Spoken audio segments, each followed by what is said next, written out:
inanimate uh, universal law. And I just got that message again.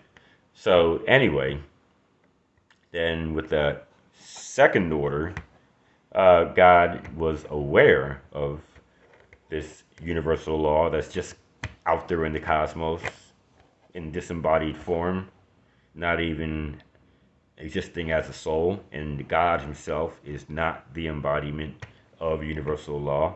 He actually has risen above it. Okay. And he has begun to force his concept of life in the universe outward, okay, as opposed to taking in an understanding of universal law, but he had to gain an understanding of it first and identify it as an enemy. You know, you got to know your enemies, even if your enemy is an inanimate set of laws, in much the same way that gravity is an inanimate law that affects us all. Centrifugal force is an inanimate law that affects you if you go around a curve too quickly in a car. You know, these laws are just out there. You know, there's no person that you can go to who can write this law out of effect. You know, gravity will exist, centrifugal force will exist, hydrodynamics will exist, and the laws that are woven into the fabric of the universe itself will exist, or at least did exist, before God did what God did. Okay, and so the first order, God probably just really got in his feelings in some ways, and hey, I'm the dictator, and you're just going to do what I say, you know, and created a lot of stress, and everything imploded. And then he probably did a lot of opposites because he'd probably done a lot of different things during that first order. I don't know how long it lasted,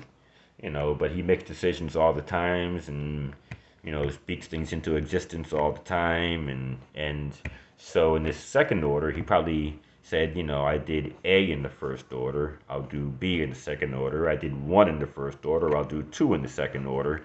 I did up in the first order, I'll do down in the second order, you know. And he probably just thought of a lot of opposites, but then that second order uh, imploded. And so then he began the third universal order, and it is the final one. It is the eternal one. If the third order implodes, then I believe that when things come back, there will be 2 co-gods, which is also the name of liquor store near where I used to stay up until April of this year. So I had to stop and catch myself there, like, wait, I just mentioned the beer store. But, and it's spelled with a K, K-O-G-O-D. But anyway, and I do believe that God knows that that fourth order is predestined to implode because you could have 2 equal co-gods who are both fierce, because you kids can't be soft and run the universe. And then you'd have a fifth and final order. And long story short, I believe that if if the third order were to implode and the fourth order would be sure to implode, the fifth order would actually last, but a lot would change, and the character that we call Satan would actually be the only being that makes it through to that fifth order from this current order. Uh, and so, and actually from the first order.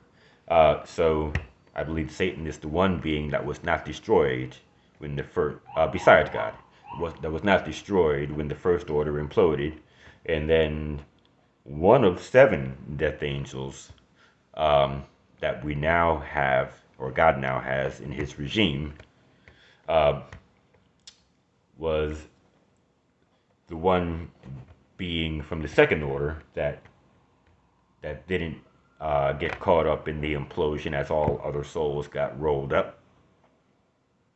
uh, or that didn't cease to exist. That's probably a better way of saying it. That didn't cease to exist when everything imploded from the second order. And so, if the fourth order were to come into existence, then God would not exist anymore. There would be two co-gods. The death angel and Satan would carry over into that fourth order, and that fourth order would be sure to implode, and Satan would be the only being in the entire universe who lived during the first universal order and who made it all the way to the fifth. Now, so anyway, I didn't really plan to go there, but now I've gone there. Um, and so let me see. Well, and this is even longer than when I went. Wait, no, it's not yet. It almost is. And so there's that. And getting back to this 12th spear of thought, you just kind of accept that things are going to implode, and it is in some ways a representation of the implosion of things in the universe. So God has actually done things to make sure that this third order in the universe cannot implode. God has figured everything out. God has a perfect plan, and it's not because of it wasn't preventable for the first two orders to implode. And so in the first order, it was pretty much a given that there would be a lot of focus on just how he feels and him just acting impulsively as like an impulsive dictator toward anybody who offended him. Uh, in the second order, it was guaranteed that he would be aware of this inanimate universal law, and it was also a guarantee that he would just do a lot of opposites. He would change, but he would do a lot of opposites. Uh, but then in the third order, you couldn't just get caught up in you couldn't just get caught up in his feelings. You couldn't just say I'll do the opposite of this and the opposite of what I did there. He actually had to think really long and hard. Why does this work? Why does that not work? And it's kind of, well, it's exactly like what I say about why we need to have at least three political parties, major political parties. Okay, even four is better, but people just keep toggling back and forth. They think in terms of opposites. So it was inescapable during the second universal order, but now in this third order, even God himself has to say, okay, I can't just think in terms of opposites. I can't just say, uh, I did left in the first order, I'll do right in the second order. I did right in the first order, I'll do left in the second order. You actually have to string out your thoughts. A leads to B, which leads to C, which leads to D. This is how things go. This is what will happen 10 years from now, 100 years from now, if I do such and such right now. And for God, he's eternal. So he can think over 10 years, 100 years, 1,000 years, 10,000 years, okay? And so, but anyway, the entire dynamic of thought, not just God's thought, but the entire dynamic of thought and how thought occurs and what types of thought it takes to function in society, all of that was upgraded by God moving into the third universal order. Okay, and that's my first time telling anybody that. But let me see. So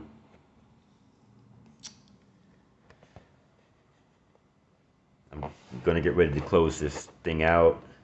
Uh, but let me see. So What else do I want to say before I close this out?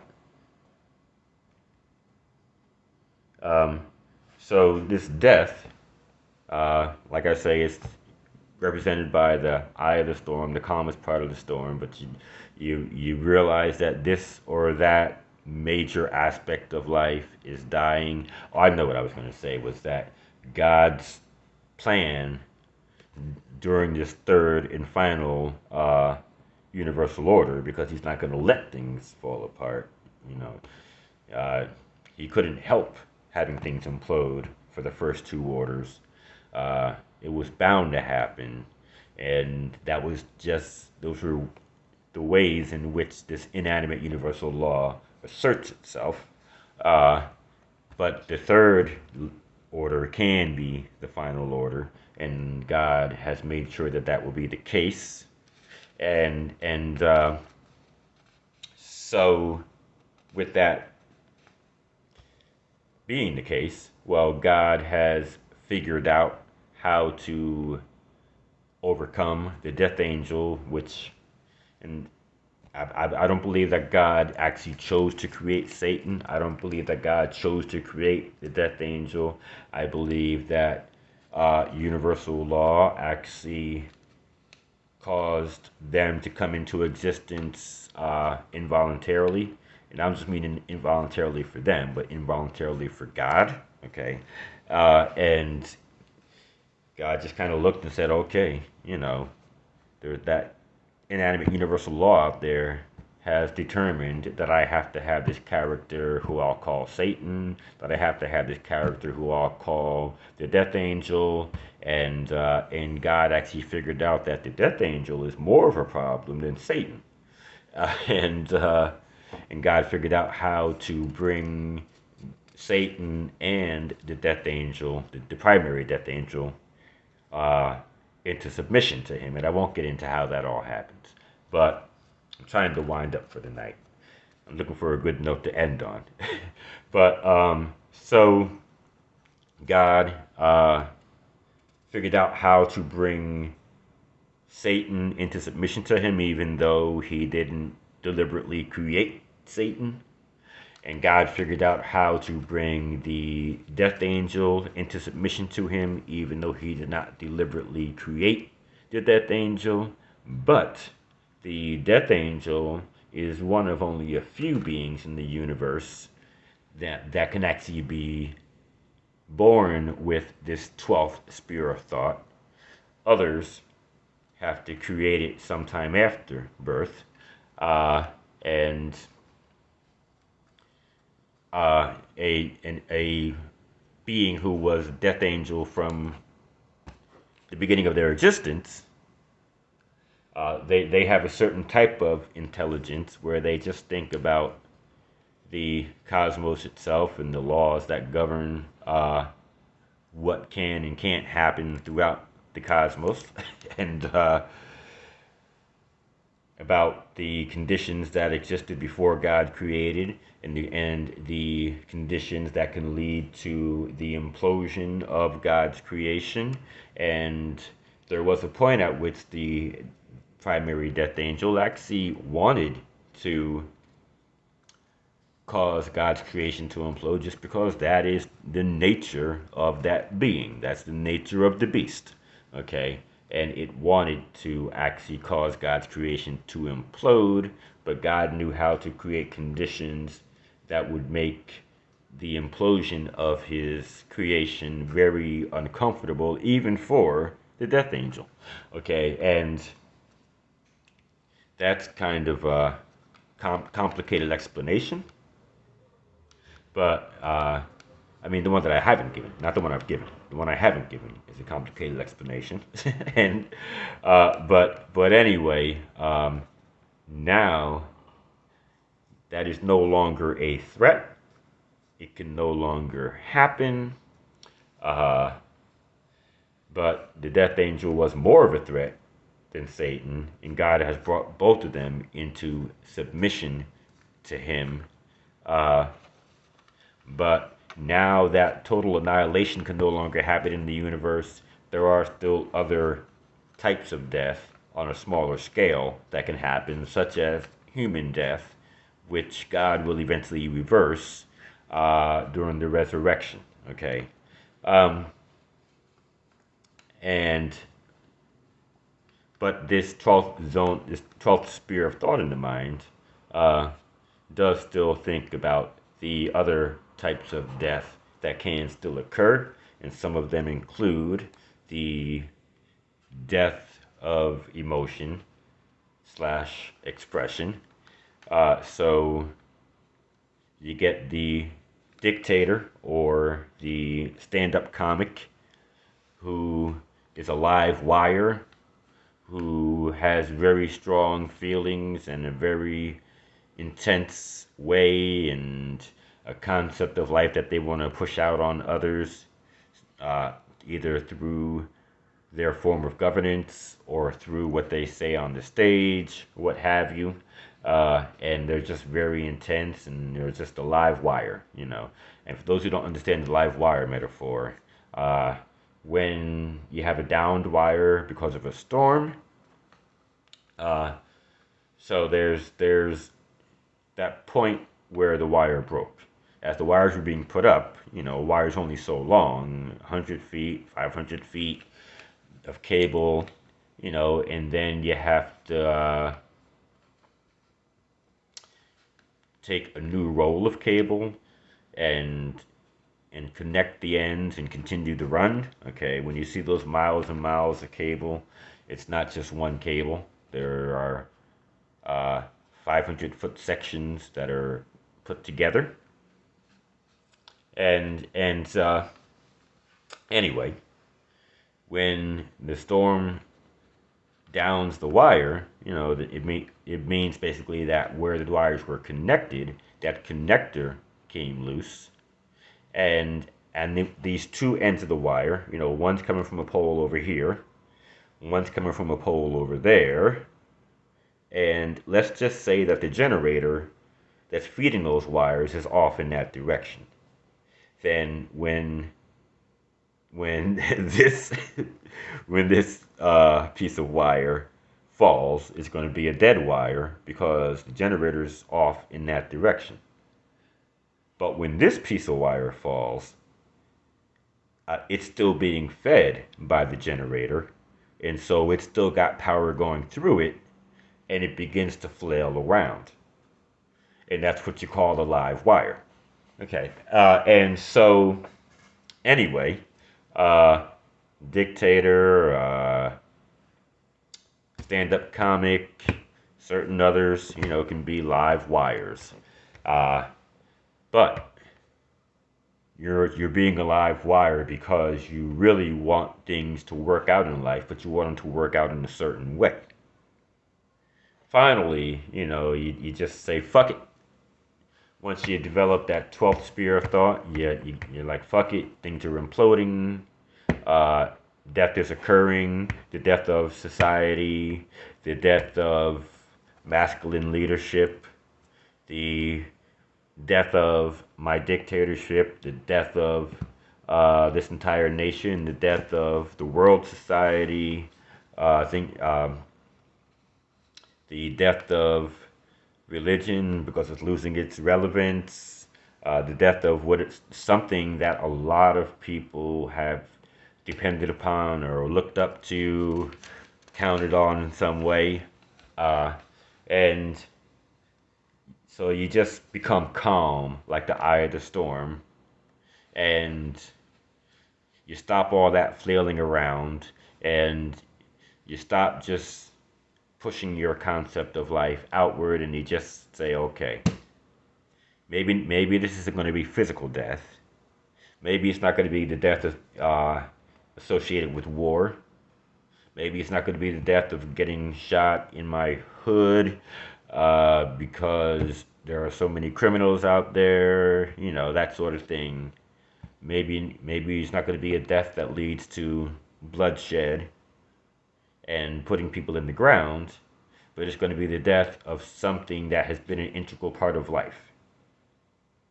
And so you just get to that point where you just say, fuck it, this is going to happen. What the hell? and so you're able to just stay calm. Not because you have come to accept the way that the world is, not because you've come to like it, not because you enjoy it at all, not because you want life to continue. You just kind of accept that things are going to implode. Uh, if not entirely, then some major aspect of life, or some large portion of society. We see implosion occurring off the coast of California. Uh, so things are imploding in terms of decisions that were made 40, 50, 60 years ago by national leaders, or shall we call them misleaders now. And various turnovers, not just the ones from 40, 50 years ago, but even the more recent ones who did not reverse the negative trends that were set 40, 50 years ago. So they let so many corporations take jobs overseas. Uh, they didn't try to compete when so many tech jobs were being created in Asia. They didn't try to keep up. So that wasn't so much a matter of jobs going overseas. Some jobs actually began in Asia, some tech jobs, and uh, the U.S. didn't try to keep up. The politicians didn't push American industry to keep up. Uh, and now we're having a hard time shipping all these goods from China over to the U.S.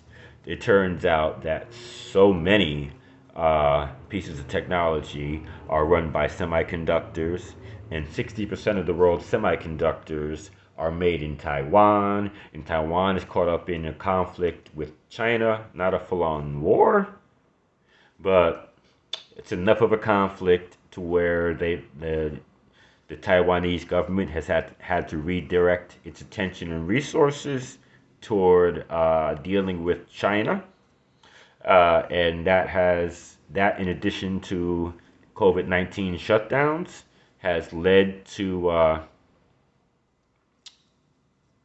what do you call it? But to production being reduced for these semiconductors, which are used in modern automobiles and in various computers, desktop computers, phones, basically any technology.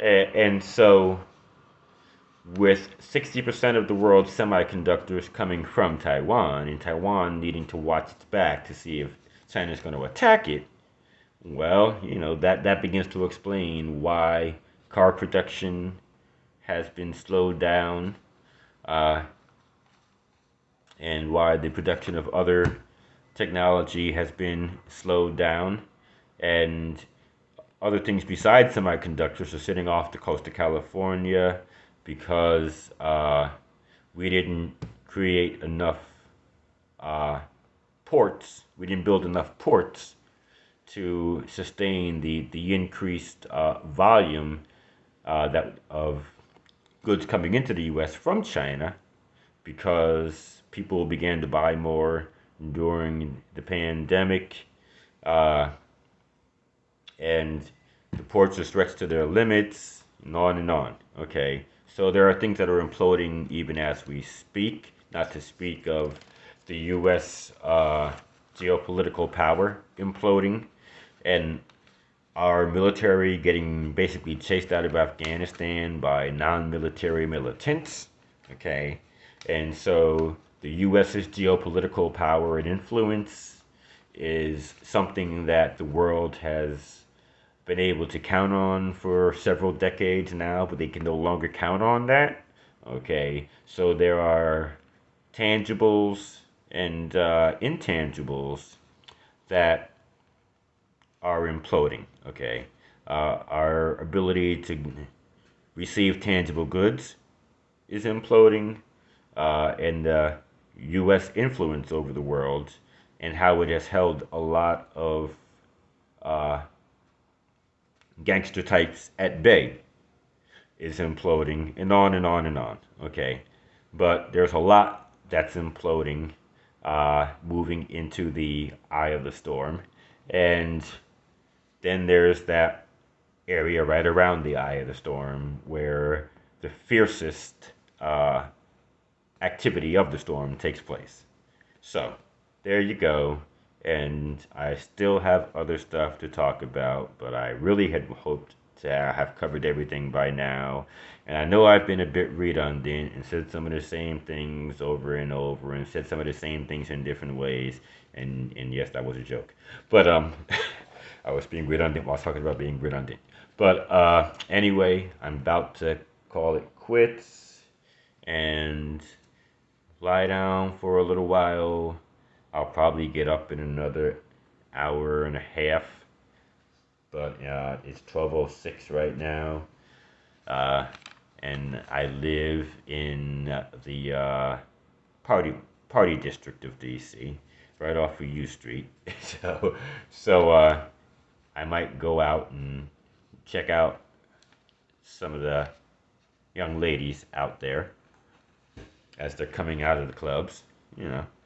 But anyway, and I'm also not too far from Howard University, about 2 blocks from Howard University, which is an HBCU. But there you go. I've said a lot about this death issue, and I'll look at my notes tomorrow and see if there's anything else I need to say. But for now, I'm about to call it quits, and I know that tomorrow isn't promised to me, but